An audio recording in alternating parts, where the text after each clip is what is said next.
कि छोड़ा छोड़ा कलैया पिया बैठ के भोर हो गई। बड़ी भाव से औरत को बताई कितनी तकना क्या बात है। ताकि तकना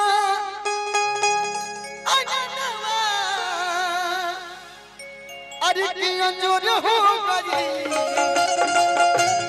राजा जी यही बतिया का हम को कि छोड़ा छोड़ा कि छोड़ा छोड़ा कलिया सैया कोरी हो गई। कितनी तकना तनी तकना तनी तकना ताकि तकना अननवा अंजन हो गई।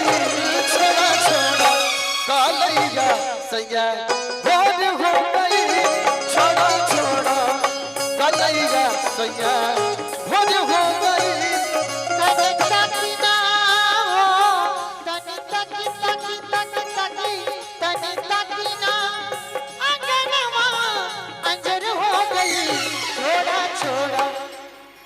छोड़ा छोड़ा छोड़ा छोड़ा छोड़ा